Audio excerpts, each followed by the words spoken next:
Hello everybody, I'm doing a walkthrough of the place. I've been threatening to do it for a while.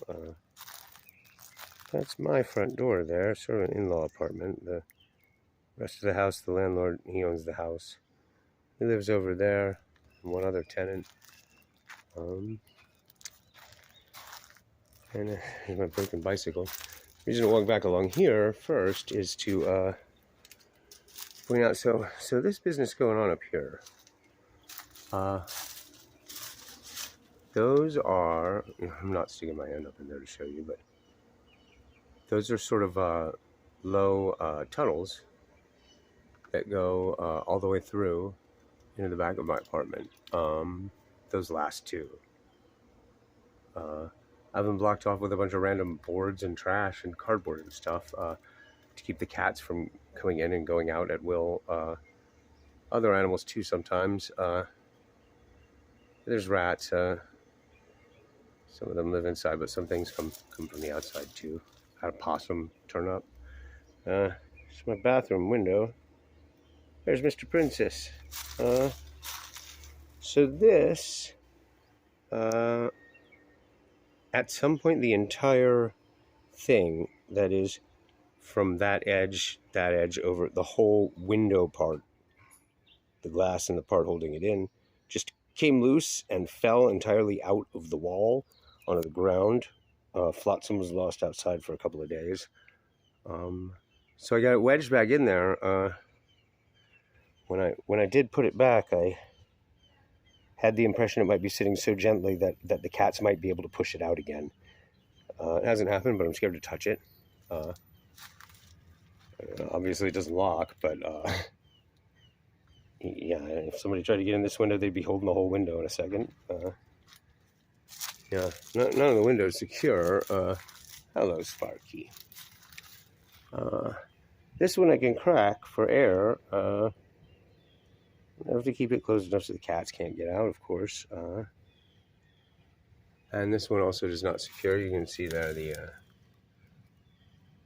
the thing that fits together to lock a window. It just didn't even all there anymore. Hi, Mooner. Hi, Eno. What's up, guys? This one never opened, as far as I know. I mean, I've tried a couple of times. It doesn't seem to want to open at all. And these two windows are my kitchen. Again, I'm going to keep these two cracked for air. You know what? I don't even remember whether I can secure either of these, but it doesn't really matter because I can't secure the other ones or the door, really.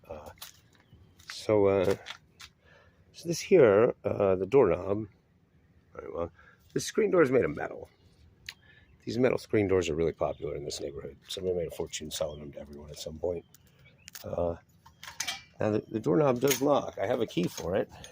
It doesn't really want to sit closed. You got to mess with it, but see, it's not the right size doorknob. And the upshot of that is I can't shut the actual door, ever. It just has to stand open. I can very carefully close it almost all the way, but the doorknob there gets in the way. Yes. There's no air conditioning. I got the fans off in here right now, so I can do this. It's not easy to breathe. This is the kitchen. The floor is pretty trashed. Fridge doesn't work. The power cord started sparking and shorting out. I had to unplug it. Microwave doesn't work. Stove does. Stovetop does. Sink. Well, the water works. For a long time, it was entirely backed up, and the sink was just full of Drano mixed with stuff that smelled like sewage. And I just taped plastic bags over it in several layers to keep the cats out of it. Yeah, this cabinet down here is just all rotten under there. I can't use that stuff. I do use those cabinets in that one. I didn't realize until earlier today. Maybe you can see it. Back in that corner, there's a big rat hole that wasn't there a few months ago. Now I don't know. Yeah, sometimes the rats get into food in the kitchen. They haven't been lately. Maybe the cats got them. Usually they don't come in here because the cats. There's another one in the back corner, that rat hole there. And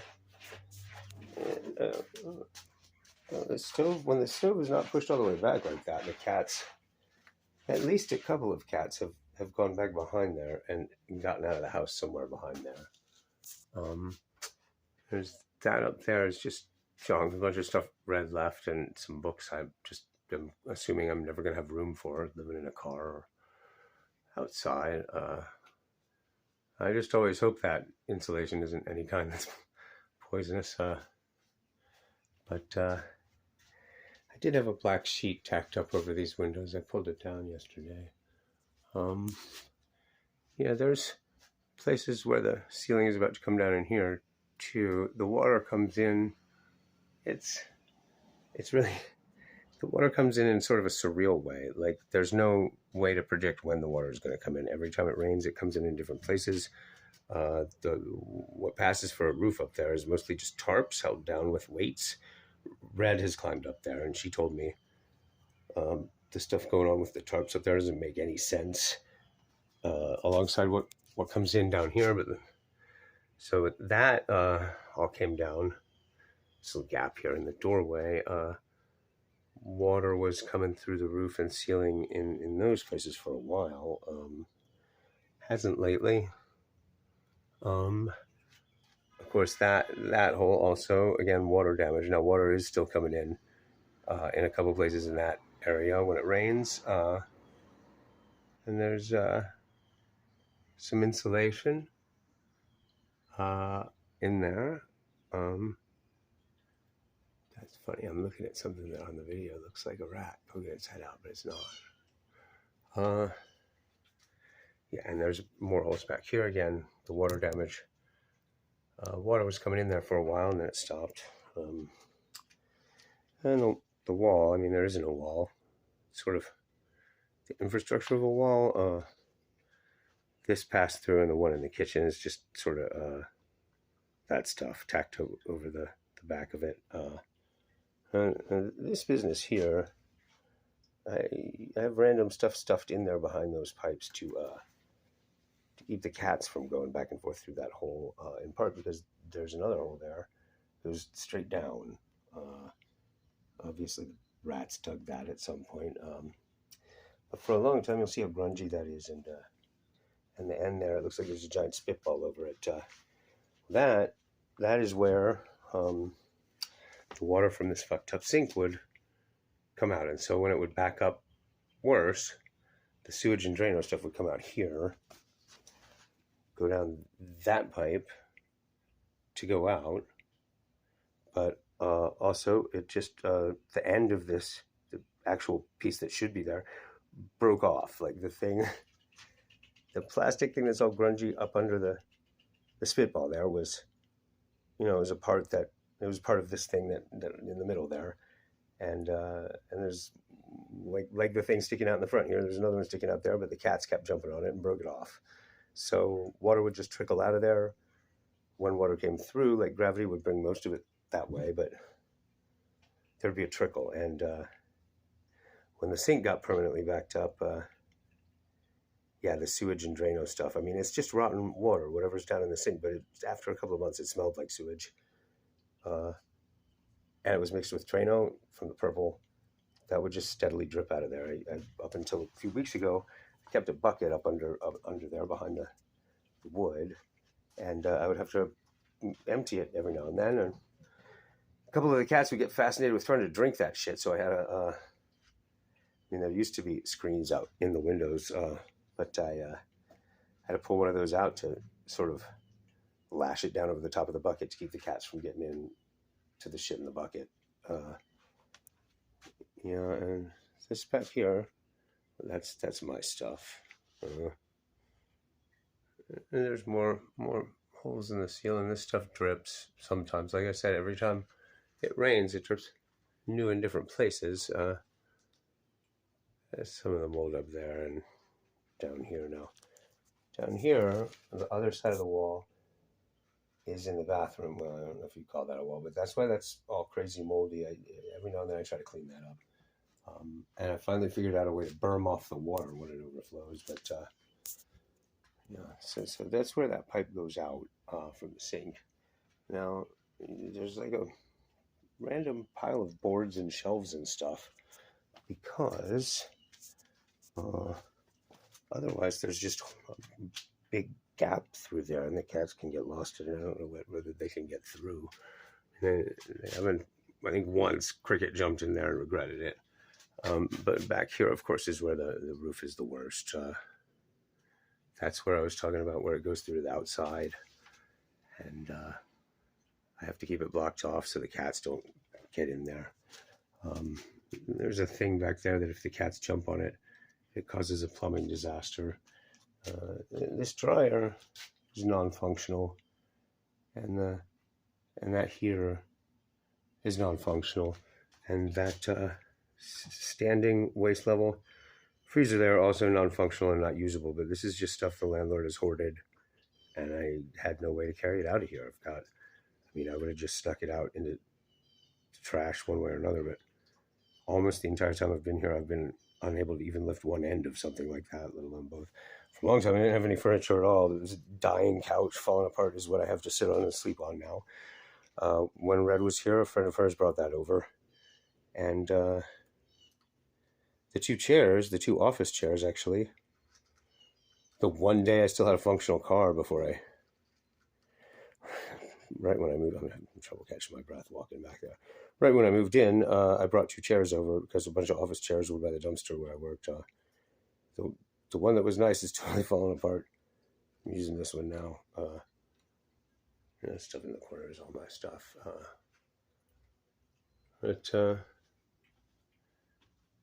Yeah, of course, a lot of the mold is back there. I have cleaned it up a good bit.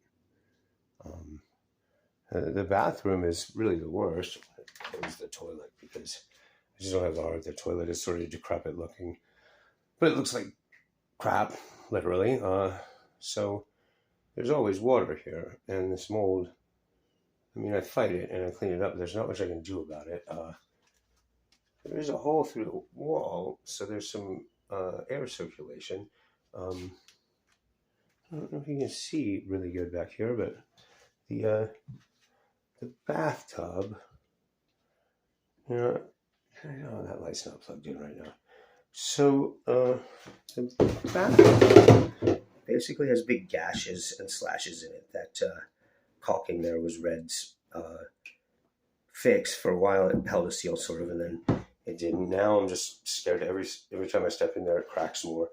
So to wash me, or clothing, or dishes, I have to wash them in this plastic tub that I'm pointing this at. It's actually a shelf from a Walmart chest of drawers. All that crud, that's on the bottom of it. I use that to bail water back and forth. I only have cold water. I don't have hot water. And that's what I get. So that's where all my water comes from. I use the sink. So I keep the bucket under there, and I wash everything in this tub. And of course, no matter what I do, water overflows, but it goes out that crack quicker than it goes out the drain here. It doesn't drain very well.